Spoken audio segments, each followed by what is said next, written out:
नाही जाऊ शकत. रॉंग वे जर घेऊन गेलो तर. आणि आता आपण आहे भोरमध्ये. भोरमधून आपण आपली राईड चालू केलेली आहे. मस्त अशी राईड, ॲडव्हेंचर राईड तर नाही करायची, एकदम जेवढं नॉर्मल होता येईल तेवढं नॉर्मल जायचं आपल्याला. आणि हा यार मला असं वाटतं आता एखादा गोप्रो घ्यायलाच हवा, कारण गोप्रो शिवाय बाईक रायडिंगची मजा नाहीच आहे ना. स्टिंग पॅड आता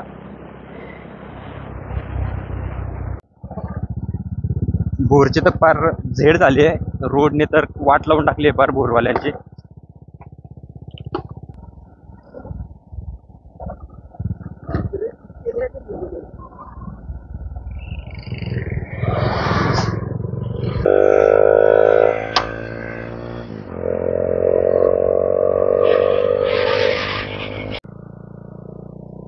आणि इथं आल्यानंतर एक सीन झाला की ना, जे काय असतं ना, आता आपण आलेलो आहे आंबेघरपाशी आणि हे साईडची व्ह्यू नदीचा इतकं बेस्ट वाटतं ना यार कोकण राईड. आणि आजचं वातावरण तेवढं भारीच होतं, तर सकाळीच मी ठरवलं होतं की आज कोकण राईड मारायची, काही झालं तरी छोटीशी. मी काही सांगू, हे दचके खड्डे, सो थोडंसं आता पटकन जाण्याचा प्रयत्न करू आणि बाकीचे आता व्हिडिओ जे असेल ते आपण थोडीशी घाटात आणि काय वाटेत वाटलंच तुम्ही.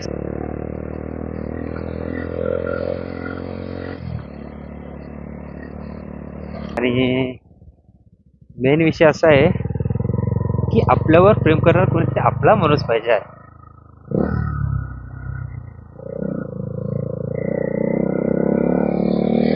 कोणीच नव्हता. जाऊ द्या, काय विषय नाही, आपण आता पुढे जाऊया. आणि हे छोट्या मुलांना हाय, छोटे मुलं हाय, अरे हाय करा यार, युट्यूबवर चाललाय तुमच्या गावातून, हाय करा, अरे हाय करा. हे काय विषय नाही, त्यांना मी आवडलो नाही वाटतं. एक मोठा रील स्टार. आणि ही शाळा सुटली आहे मुलांची, आणि मुलांची शाळा सुटल्यानंतर हाय करायची नाही तुम्ही. या अशी मुलं आपल्याला हाय करतात ना, ते एक भारी मस्त.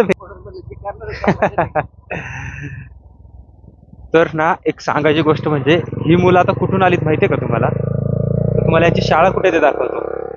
चला, एवढ्या लांब चालत जातात ना, काय जोश असेल यार लहान मुलांचा पण, एवढ्या लांब शाळेत चालत जायचं. आणि सीन असा झाला व्हिडिओ बनवताना की काय सांगू आता तुम्हाला. सांगण्यासारख्या गोष्टी असतात तर लगेच सांगितल्या असत्या. सकाळी सकाळी कोणाची तरी बनवते लागली मला.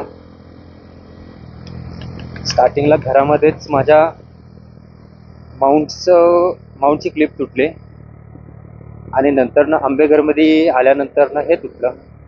अरे काय सावलीला बसल्यात रे मुलं, वा वा वा वा, निरागस चेहरे.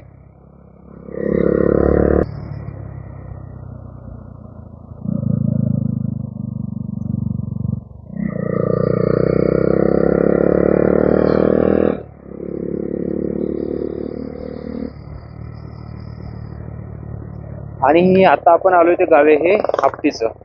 आपटी गावाची खासियत म्हणजे महत्वाची गोष्ट, इथून वरती गेलात ना या मार्गाने तर तुम्हाला वरती छत्रपती शिवाजी महाराजांचं एक नवीन मंदिर झालंय, ते मंदिर वरती बघायला भेटेल. कधी आलात आवर्जून या आपटी या गावामध्ये. भोरपासून साधारणतः एक 11-12 किलोमीटर आहे. हा, आणि पुण्यापासून इथून पुढे 45 किलोमीटर असं अंतर गेस करा. म्हणजे पुण्यातून अप्रॉक्सिमेट 55 ते 60 किलोमीटर अंतरावर हे मंदिर आहे. आणि आपल्या इन्स्टा आय डीवर याच्याबद्दल एक जुनी व्हिडिओ पण मी पोस्ट करून ठेवलेली आहे, शॉर्ट व्हिडिओ, ती पण आवर्जून बघा. नदीच्या शेजारून असा वरती राईडला जाण्याचा एक वेगळाच आनंद आहे ना. म्हणजे सिटीमध्ये किती राईड करा, अरे ये कोण है, किसका बच्चा खो गया, बच्चा नाही बच्ची है वो, अरे खो गया नाही खो गई है वो.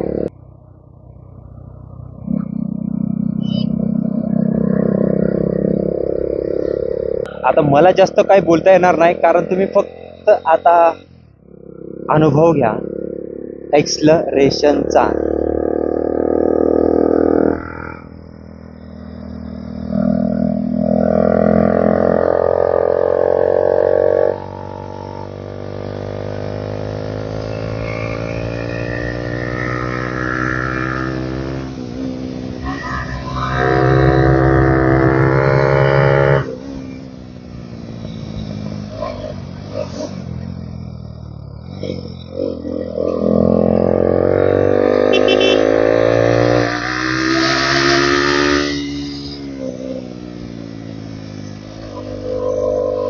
आणि आता 12:45 वाजले तर आम्ही पोहोचलोय आता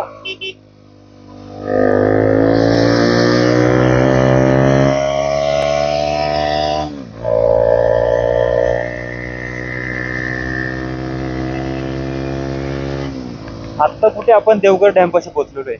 तर मला असं वाटतं इथं बाईक लावून इथून एक फोटो घ्यावा डॅमचा. इथून फोटो घेऊ ना एक. अरे घेऊ येताना परत बाईक ना खाली बघा. अरे ते फोटो घेऊ ना.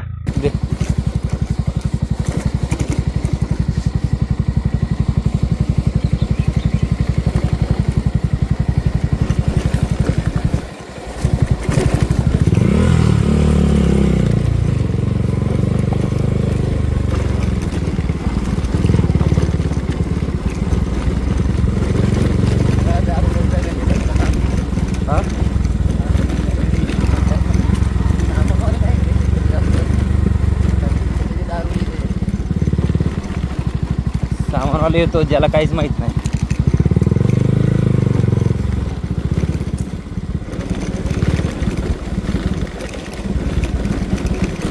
आणि मित्रांनो आता आम्ही चाललोय धरणाच्या खाली तळाशी बरं का.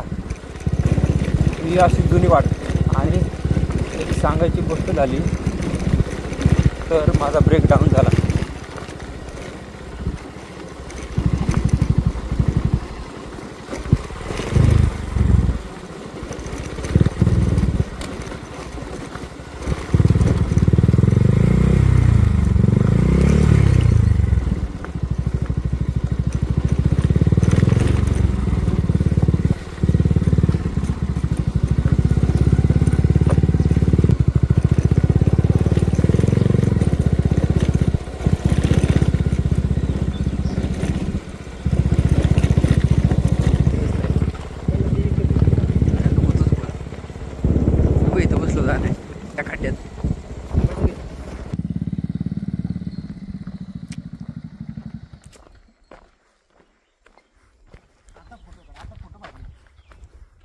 मित्रांनो हे सीन बघू शकता. आता आपण आलोय देवगड धरणाच्या बॅकवॉटरला. तर आपली बाईक तिथं पार्किंग केली आपण आणि आता चाललोय थोडंसं खाली फोटोशूट करण्यासाठी. हा माझ्यासोबत आहे आकाश.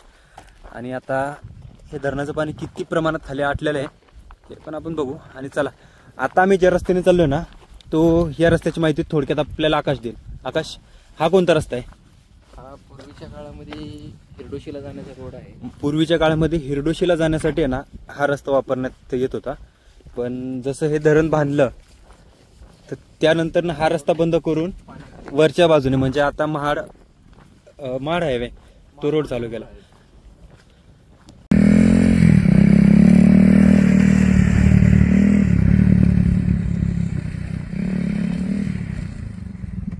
आणि मित्रांनो खाली आल्यानंतर पाणी बघा असलं भारी वाटतंय ना. एकदम मस्त सीन. बाईक पाण्यापाशी लावली आहे. समोर दिसतंय तो धरणाचा व्ह्यू. बॅकवॉटर आहे पूर्ण. आणि इतकी मस्त मजा ना. आकाशने ते इतकं भारी फोटोशूट केलं ना माझं. तर काही तर आता थोडंसं पोहणार आहे आणि आपलं निघणार आहे. एकदम थंड पाणी. पलीकडचे पण व्ह्यू. तो समोर दिसतोय तो मोहनगड. हा दिसतोय तो हा पूर्ण रायरेश्वरचं पठार आहे. या बाजूने कुठला गड? जिथं छत्रपती शिवरायांनी आपली स्वराज्य स्थापनेची शपथ घेतली होती अवघ्या 16व्या वर्षी. तो रायरेश्वर तिथपासून चालू होतो. तर हा पूर्ण रायरेश्वरचा पठार. याच्या मागं येतो राम्याचा दरा. त्याच्या मागं अस्वलखिंड. आणि तिथून साईडला आहे तो जी उंच टेकडी दिसते तो मोहनगड. तर देवगड धरणाच्या बॅकवॉटरमधून हे एवढे सीन दिसतात आपल्याला मस्त एकदम.